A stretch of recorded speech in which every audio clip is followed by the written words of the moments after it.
Take one.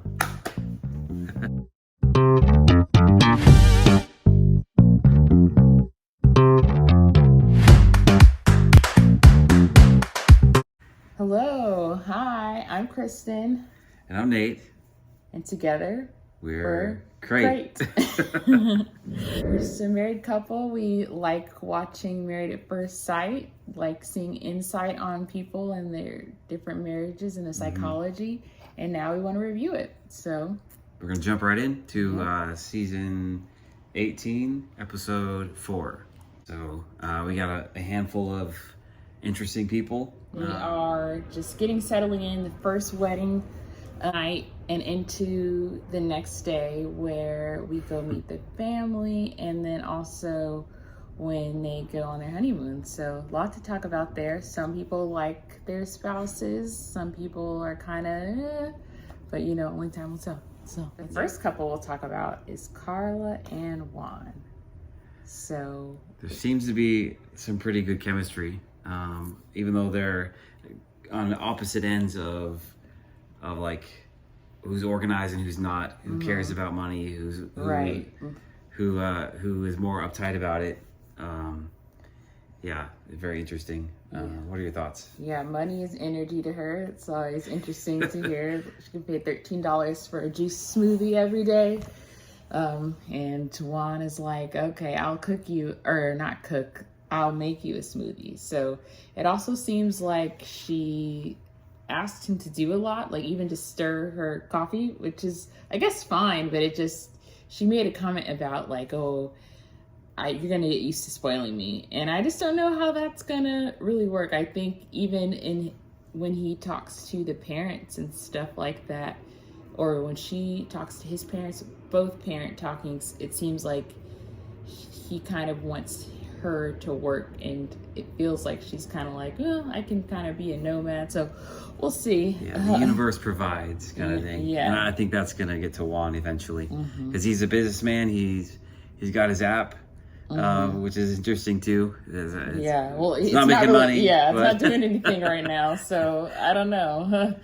But he's time oriented. He's a businessman. You could see that there might be a little bit of tension down the road, even though they have some easy chemistry early on. Yeah, I did like how they woke up, doing country or music or whatever. They just like to wake up listening to music, and it seemed like fun and playful. And so, that's what I can say about them for now. Yeah, I think that he's going to snap, though, eventually. Oh, yeah, absolutely. So it's coming. We'll see. Hope for the best. We'll see what happens, though. Yeah. Okay, next couple. Madison and Alan. So they're a little bit different because their chemistry isn't immediate. They even open up about it in a way that it's... I feel like it was a good thing how they opened up. They seemed to have at least some respect for each other. And she was more honest with him about where she was and forthright. But it did take him by surprise. What are your thoughts? I couldn't get over those pink broccoli boxers. Honestly, that's the worst thing you can wear. Broccoli boxers like that. I don't know. But anyway, other than that, he seems like a nice guy. I thought it was interesting that his family was like, or her family was flat out absolutely like, no, she's not the guy that you would go for. She likes the pretty boys and things like that. So I know it kind of maybe, I don't know if it hurt his confidence, but you could tell that he was kind of feeling a little bit unsettled about that.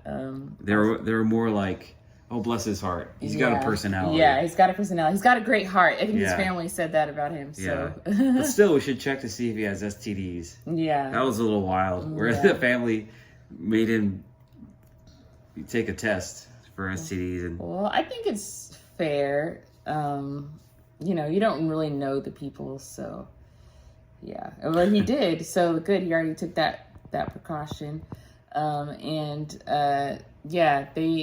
It's interesting because I thought that, Madison, they seem like he's pretty much like he's a jokester, and like they seem like they're getting along and stuff like that. But then on the honeymoon, she's getting a little anxious about them and their relationship. and that catches Alan off guard.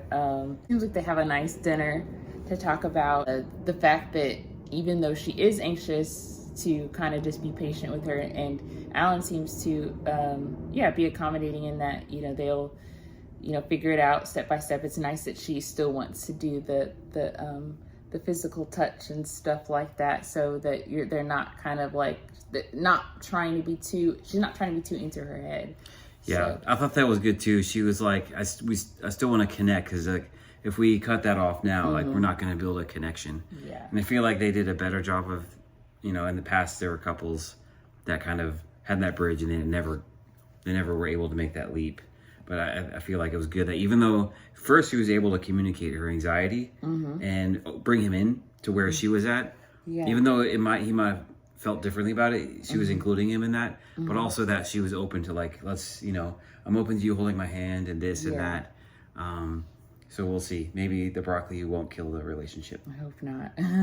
The next couple, MM and Ikechi, yes. It seems like she gives all the energy, and he just kind of like, she's like at 100, and he kind of gives like 10.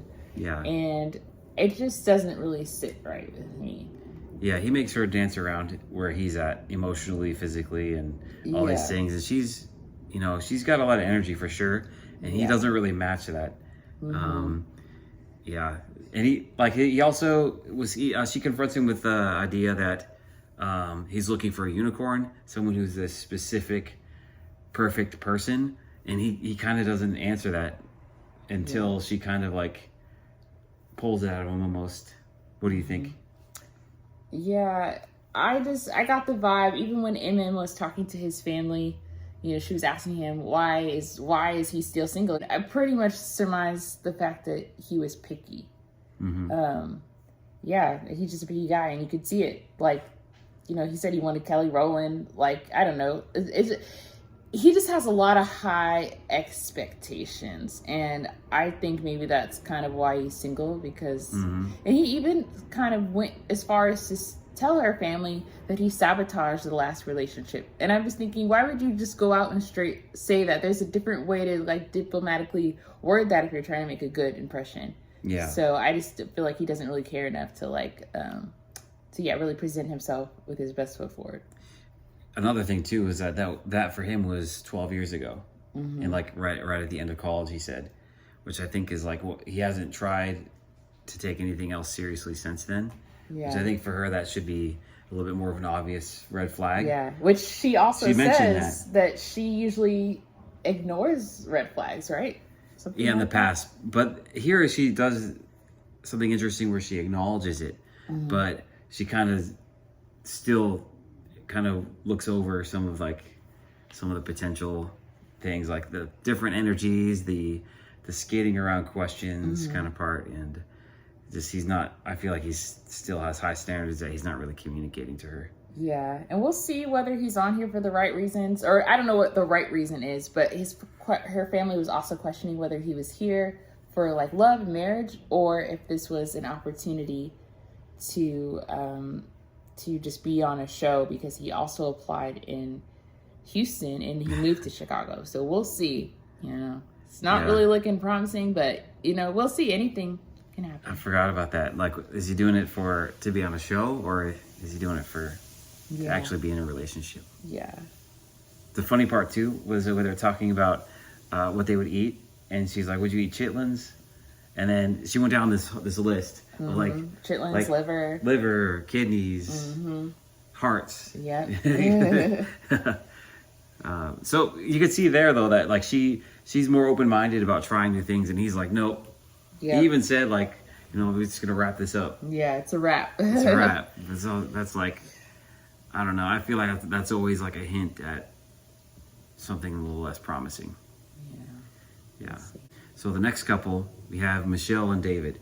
I gotta say, I really like David. So far, he's like low key. He's got high energy. He's chill though, and like he communicates to her in a way I feel like is good. Like he's like, here are my fears. You don't know me. Like I do live with my parents, and I do smoke. But these are these are things that you might not like.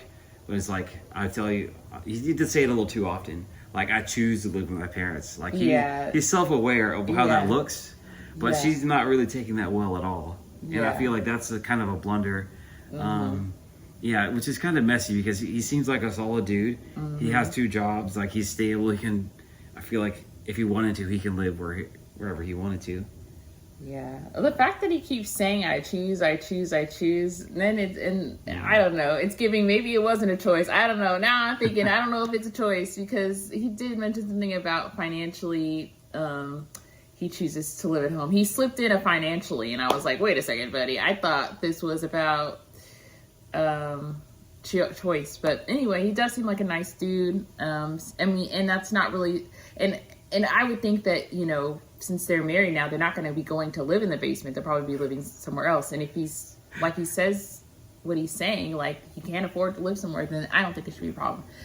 Michelle, on the other hand, is not taking that well. She keeps being so hung up on it, and I just don't understand why she keeps being so hung up on it. She brings it up every other time, and like with the family, with him, like, and just getting rude about it, like, more and more. And then also, like, as a whole group, like, it's just like, okay, girl, like, it's time to chill, trying to get to know this guy more, like, beyond the living at home, because obviously you guys are married now. You don't think that you're going to be also living at home after that. I could see if he insisted that you guys would live at the basement, then that could be a problem. But it never came up. Yeah. And she's just like even her body language when the whole group was together, she was like, everyone was like this. Yeah. But she was like this. Yeah. Like, doing her own thing. Yeah. And like the fact that she mentioned, like, one of her pet peeves is men who wear flip-flops. But I feel like he's the definition of a man who wears flip-flops.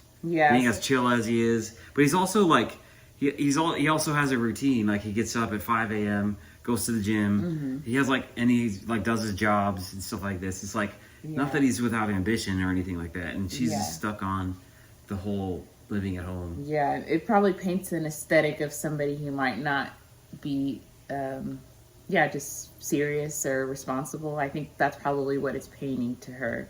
Yeah. So, but it's interesting that her family keeps calling him pushy, or I don't know if they keep calling it, but they called him pushy, and I just thought that was interesting because, he's just really chill. Like you're so pushy. He's just like, I don't know. He's a chill like dude. this the whole time. Yeah. He's like, okay, I hear you. I value, and he's like, yeah. Yeah.